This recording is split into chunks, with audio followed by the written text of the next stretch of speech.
అందరికీ నమస్కారం. నేను మీ గంటి ఉష. నా మిత్రులకి, శ్రేయోభిలాషులకి, సబ్స్క్రైబర్స్కి అందరికీ కూడా కృతజ్ఞతలు, శుభాభినందనలు. ఈరోజు దసరా, విజయదశమి, ఆయుధ పూజ, అపరాజితాదేవి పూజ ఈ రోజున దేశం యావత్తు చేసుకుంటారు. ఎందుకంటే ఈ రోజునే విజయదశమి నాడే పాండవులు అజ్ఞాతవాసాన్ని విడిచి తిరిగి ఆయుధాలని చేపట్టి ధర్మయుద్ధం చేసి తమ రాజ్యాన్ని తిరిగి సంపాదించుకున్నారు. ఇదే కథ ఈ విజయదశమి పూజ చేసినప్పుడు మనకి చెప్తూ ఉంటారు. అలాగే అమ్మవారిని పూజ చేస్తాం. ఎన్ని విధాలుగా పూజ చేస్తాము అంటే, బాలలకి పూజ, బాల పూజ, కుమారి పూజ, అలాగే సువాసిని పూజ, అలాగే దంపతి పూజ, వటువు పూజ. ఈ విధంగా ఆ పరాదేవతకి ఈ నవరాత్రి మహోత్సవంలో భాగంగా అంతమందికి పూజలు చేస్తారు. పరిచారికా దేవతలని వారికి కూడా మనకి సహాయం చేస్తూ పనిలో తోడ్పడుతూ ఉన్నటువంటి వాళ్ళందరికీ కూడా ఇలా పూజ చేస్తారు. ఎందుకు అనంటే, పూజ అనేది ఏంటి అంటే మనం తెలియజేసుకునే కృతజ్ఞత. మనము వారి వలన ఎన్నో రకాలుగా ఉపకారం పొంది ఉన్నాం కాబట్టి ఆ ఉపకారము పొందినందుకు గాను కృతజ్ఞతని తెలియచేయడమే పూజ.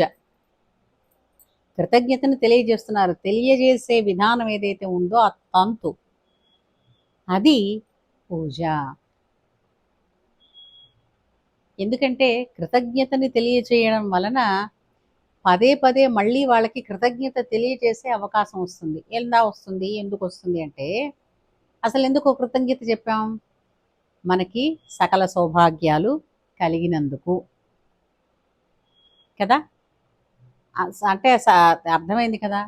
అష్ట సంపదలతోటి, ఇష్టార్థాలతోటి గౌరవంగా సమాజంలో మన్ననలు పొందుతూ మనం క్షేమంగా, లాభంగా ఉన్నందుకు ఎవరికి కృతజ్ఞత తెలియచేయాలి? మనకు సహకరించిన మానవులకి, అలాగే ప్రకృతి రూపంలో ఉన్నటువంటి పరాశక్తికి, ప్రకృతి శక్తులకి, అమ్మవారికి. అవునా? అందులో భాగంగానే వాళ్ళకి ఇప్పుడు మనకి బట్టలు ఉతకడానికి వస్తారు, ఇల్లు శుభ్రం చేయడానికి వస్తారు, గిన్నెలు శుభ్రం చేయడానికి ఉంటారు. మరి వీళ్ళందరూ కూడా చాలామంది ఏమనుకుంటున్నారు, నేను డబ్బులు ఇస్తున్నాను, వాళ్ళు ఏ పనైనా చేస్తారు అని. డిగ్నిటీ ఆఫ్ లేబర్ అంటారు. అంటే పని చిన్నదా పెద్దదా అని కాదండి. గౌరవంగా చేసుకునే ఏ పని వాళ్ళైనా సరే పూజనీయులే, గౌరవనీయులే. దీని తాలూకు పరమార్థమే ఇలా చెప్పడమే ఈ పూజలు అన్నమాట. అర్థమైందా? అందుచేత ఎవరి పట్ల కూడా నిరసనగా ఉండద్దు, కృతజ్ఞతగా ఉండద్దు, సౌమ్యంగా ఉందాం. ప్రకృతి శక్తుల పట్ల గౌరవంగా, కృతజ్ఞతాపూర్వకంగా, అప్రమత్తంగా ఉన్నప్పుడు ప్రకృతి ప్రతి క్షణం మనని కాపాడుతూనే ఉంటుంది. స్వార్థం లేని ఒక దివ్యమైన శక్తి ఏదైనా ఉంది అంటే అది ప్రకృతి. అలాగే స్వార్థం లేనివి ఇంకా ఉన్నారు. ఎవరు? తల్లిదండ్రులు. వారు కని మనని పెంచి పోషించి విద్యాబుద్ధులు చెప్పించినందుకు మనం ఈ విధంగా గౌరవంగా బతకగలుగుతున్నందుకు సమాజంలో తప్పకుండా నా మాతుః పరదేవత, తల్లిని మించిన పరదేవత లేదు. అమ్మ అనే పేరుకి అందం అక్కర్లేదు, అలాగే అట్టహాసం అక్కర్లేదు. అమ్మా అన్న ఆర్ద్రమైనటువంటి పిలుపుతో అమ్మను పిలిస్తే, ఏమమ్మా నేను ఇక్కడే ఉన్నాను తల్లి అని బదులిస్తుంది అమ్మ. అందుచేత ఆ పరాశక్తిని ఎలా అయితే పూజిస్తున్నామో, ప్రత్యక్ష పార్వతీ పరమేశ్వరులైనటువంటి తల్లిదండ్రులను కూడా పూజిస్తూ, గౌరవిస్తూ ప్రత్యక్షంగా లేకపోతే వాళ్ళని స్మరిస్తూ ఉంటే గనక ఈరోజు అంటే ఇవాళ ఉంటే చాలా అలా కాదండి. కృతజ్ఞత అనేటటువంటిది ఎప్పుడూ మనస్సులో మెదలుతూనే ఉండాలి. కృతజ్ఞత ఒక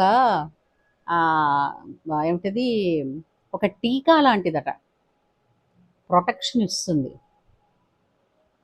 అందుకని తల్లిదండ్రులకి కృతజ్ఞతగా ఉంటూ వారి ఆశీర్వచనాలు ఈరోజు తీసుకుని ఆ పరమేశ్వరిని ఇటువంటి సద్బుద్ధితోనే మన జీవితాంతం మనం ఆనందంగా ఉండేటట్టు, ఐశ్వర్యంగా ఉండేటట్టు, అంటే రోగం లేకుండా రోగరహితంగా ఉండేటట్టు కరుణించాలని ప్రార్థిస్తూ విజయదశమి శుభాకాంక్షలు అందరికీ కూడా. ఉంటాను.